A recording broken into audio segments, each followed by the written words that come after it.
I just thought, I've been pushed and I'm going to die. In a split second, Joe Linsky's life changed forever. You can see Joe standing on the platform as the train approaches.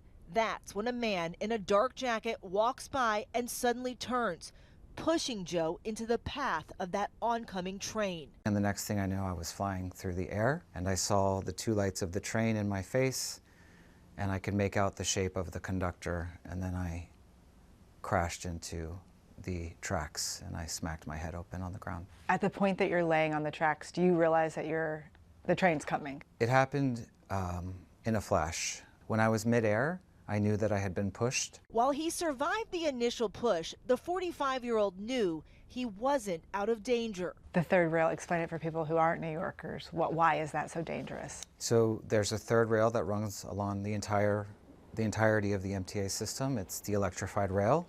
If you touch it at all, you will die immediately. You cannot move. Don't kick your feet. Don't struggle. You will get electrocuted.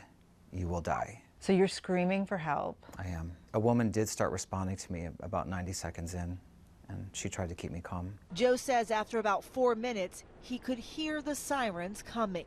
Be advised, I do have a male on the tracks at that same location. He pushed the male.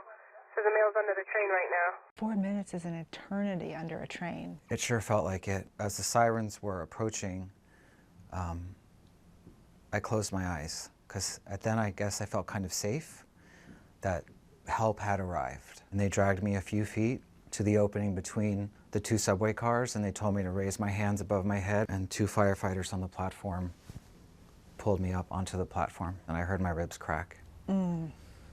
It was unbelievably painful. Joe had a fractured skull, 4 broken ribs, and a ruptured spleen.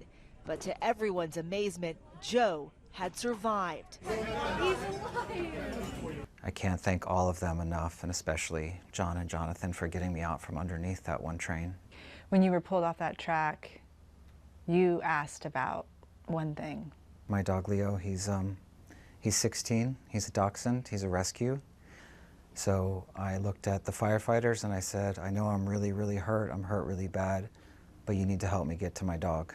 He spent 7 days in the hospital, 5 in ICU. The nursing staff there and the care team there was amazing, truly amazing. Police eventually arresting 23-year-old Kamel Hawkins for pushing Joe onto the tracks. He's been indicted on multiple charges, including attempted murder, pleading not guilty. Anything you would say to that person? I'm choosing not to focus on the anger, resentment, or negativity. He's 23. I don't know much about him. I'm focusing on healing, recovering, getting myself back to my life. These sneakers, the shoes he was wearing that day, a reminder of what happened and what he's overcome. These are my pink Air Force Ones. I was going to a Wicked-themed New Year's Eve party. I think I'm going to put them in a glass box of some sort. Has this changed anything for you? My whole life has changed.